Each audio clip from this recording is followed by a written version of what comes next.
Hello my dear students, ಹೇಗಿದ್ದೀರಾ ಎಲ್ಲರೂ? Welcome to Pallavi tutorials. ಮಕ್ಕಳೇ, ಇದು first PUC first test, business studies first test 2026-27 ಅಲ್ಲಿ ನಡೆದಿರುವಂಥದ್ದು. ಓಕೆನಾ?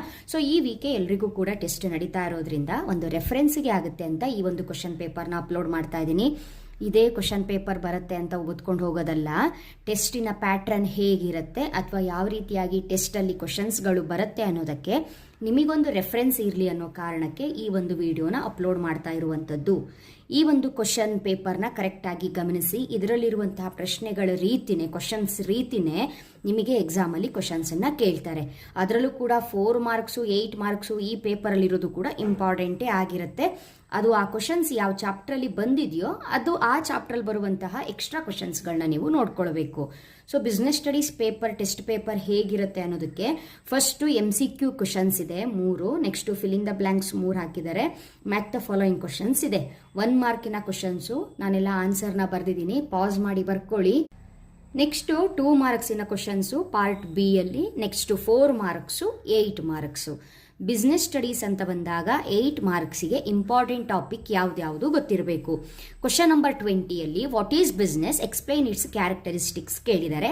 ಇದು ಮೋಸ್ಟ್ ಇಂಪಾರ್ಟೆಂಟ್ ಕ್ವಶನ್ನು. ಇದು ಬಿಟ್ಟು ಈ ಚಾಪ್ಟ್ರಲ್ಲಿ ನಿಮಗೆ ಇಂಡಸ್ಟ್ರಿ ಟೈಪ್ಸ್ ಕೇಳಬಹುದು, ಬಿಸ್ನೆಸ್ಸು, ಪ್ರೊಫೆಷನು, ಎಂಪ್ಲಾಯ್ಮೆಂಟಿನ ಡಿಫ್ರೆನ್ಸ್ ಕೇಳಬಹುದು, ಬಿಸ್ನೆಸ್ ರಿಸ್ಕ್ ಫ್ಯಾಕ್ಟರ್ಸು ಅದನ್ನು ಕೇಳಬಹುದು.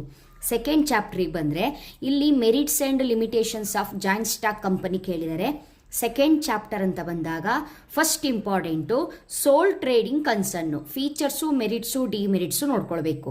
ಎರಡನೇದು partnership firm, features, merits, demerits ನೋಡ್ಕೋಬೇಕು. ಎಲ್ಲ 4 ಪಾಯಿಂಟ್ ನೋಡ್ಕೊಂಡ್ರೆ ಸಾಕು.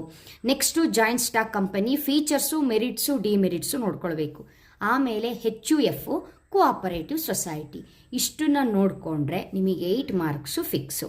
ಹಾಗಾಗಿ ಇವಾಗ ಏನು ಹೇಳಿದೆ, ಈ topic annual exam point of ವ್ಯೂವಿಂದನೂ ಇದು ಇಂಪಾರ್ಟೆಂಟೇ. ಈ ಚಾಪ್ಟ್ರಲ್ಲಂತೂ, ಸೆಕೆಂಡ್ ಚಾಪ್ಟರ್ ಅಂತೂ 100% 8 ಮಾರ್ಕ್ಸಿಂದ ಒಂದು ಕ್ವಶನು, 4 ಮಾರ್ಕ್ಸಿಂದ ಒಂದು ಕ್ವಶನು ಇದ್ದೇ ಇರುತ್ತೆ. ಓಕೆನಾ? ನೆಕ್ಸ್ಟ್ ಕ್ವಶನ್ ನಂಬರ್ 17ನ ಸ್ವಲ್ಪ ಗಮನಿಸಿ. ನೀವು ಅಪ್ಲೈಡ್ ಕ್ವಶನ್ ಕೇಳಿದ್ದಾರೆ ಅಂದರೆ ನೀವು ಟಾಪಿಕ್ನ ಎಷ್ಟು ಚೆನ್ನಾಗಿ ಅರ್ಥ ಮಾಡ್ಕೊಂಡಿದ್ದೀರಿ, ಒಂದು ಚಾಪ್ಟರ್ನ ಹೇಗೆ ಓದ್ಕೊಂಡಿದ್ದೀರಿ, ತಿಳ್ಕೊಂಡಿದ್ದೀರಿ ಅನ್ನೋದ್ರ ಬಗ್ಗೆ ಹಾಟ್ಸ್ ಕ್ವಶನ್ನು, ಅಪ್ಲೈಡ್ ಕ್ವಶನ್ಸ್ ಅಂತ ಕರಿತೀವಿ.